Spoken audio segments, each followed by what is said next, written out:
Hey guys, welcome to another video. Look, you might be a landscape photographer looking for ways to essentially fast track your learning and overcome certain problems. Maybe it's technical aspects out in the field, it could be related to post-processing, or maybe it's related to gear. When I go into the back end of YouTube, into the analytics, I've got a list of suggestions here on videos that I could make, and this is all based upon what people are searching for. When I look at this list, it's heavily based around how to do this, how to do that, and essentially how to just overcome a problem to get desired results. And there's nothing wrong with that. I've got a lot of videos which actually go into those types of things.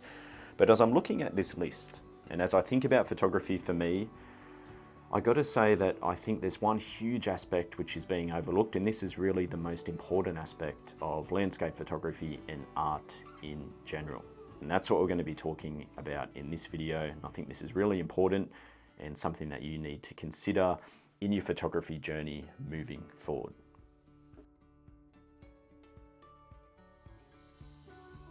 All right, so what is it I'm talking about? I'm talking about emotion. Recently, I just published a new website, and in this website, I've finally released a lot of new images, and this is stuff that I've just been working on across the last 6 months. Some of it you might have seen on the channel, some of the behind the scenes. When I'm making the selections for the images which I'm going to publish, I give them a title, I give them a description, and I put them on the website and they go into different categories. When I'm making that shortlist, I go through and I delete a lot of potential images, and some of them would sit in my draft folder right till the very end, and at the last minute I just go no and I delete them. The ones that make the final cut, when I'm making the decisions here, the one key thing it's based around, it's not based around the gear I used, it's not based around the location, it's not even based around the technical aspect, because every image is completely different from the other.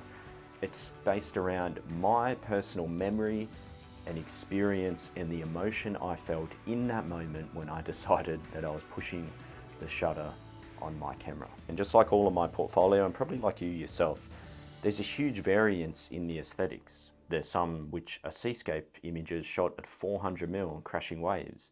There's huge grand landscapes here in New Zealand with snow on the mountains. There's forest scenes, there's intimate scenes, there's images which are just completely different one from the other. But the common theme throughout all of them is what that moment meant to me, and the joy I felt, the reverence I felt out there in the field as all of that came together for me to try and express all of it through the still image. And this is the part of photography which you will somewhat grapple with, and I feel like it's always got to be something you consider when you're sitting down ready to share that photograph with people. Or maybe you're running through your raw files and you're wondering which is the one you're going to process. The images which convey emotion, the images which express what you were really feeling at that time, these are the photographs that will go on to mean the most to you in a year's time, in a decade's time, for the rest of your life. When you're out in the field, it's easy to get caught up in the conditions or the gear that you're using or the technical aspect on how do I get this certain result. I think the biggest thing that you can do when you're out there is just think about moments and pursuing those moments and just being an observer and not getting fixated on where is the photograph, where am I going to get the shot. Instead, just forget the camera and just bring it back to how can I go out in nature and have an enjoyable time and hopefully see something that moves me. Because when you do that, the photograph becomes very clear. It will present itself straight to you. It will come to you instead of you going out hunting for it. Now look, getting a little bit philosophical, I know it's probably getting a bit airy-fairy for some of you and you're probably clicked out by now, but I'm telling you, you can learn how to master post-processing, you can learn how to master the technical aspects of your camera, you can go out and buy the best gear, high-end equipment. It's not gonna mean anything if you're not feeling satisfied and having that personal connection with your subject matter and finding ways to express that in the images. And that's why good photographs have been made since the first camera was ever created. It's not about the gear at all. It's not about film or digital. It's completely irrelevant. It's not about the lens you're using, so on and so forth. It's about what's in here and finding ways to get that through in a still photograph that others can look at and hopefully feel what it was that you were feeling at the time of shooting.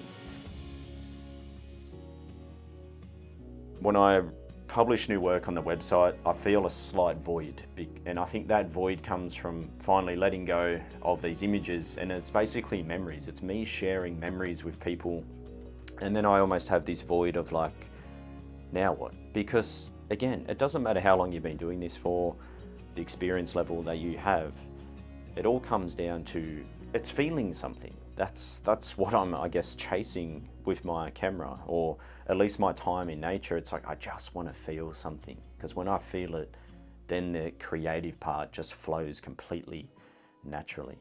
And I feel like the processing does tie into things in the sense that when you're looking at those images and maybe making your adjustments on them, you still get to keep reliving that moment. You're reliving it, you're looking at it, it's sitting on your folder. Mine will sit there for months. And then when I finally publish them, it's like that moment is gone. And of course, when I look at them, the memories come back, but it's like that final chance I have before, I don't know, it's hard to explain. I want you to ask yourself that question: when do you most feel alive? When do you most feel connected to nature?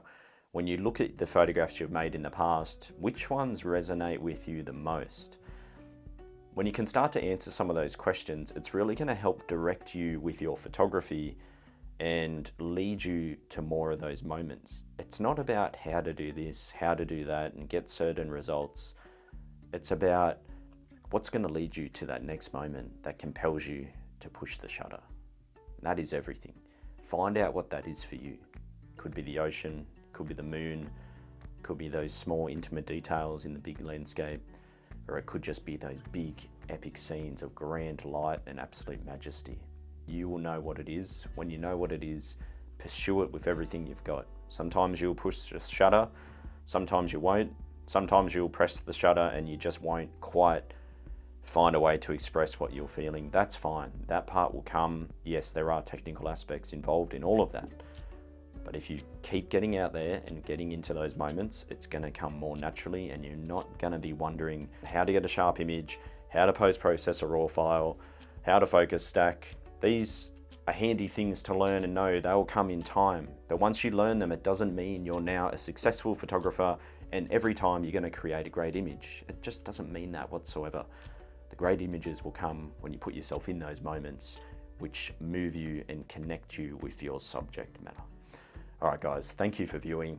Please leave your comments below if you understand where I'm coming from, if you have any questions, and I hope to see you in another video soon.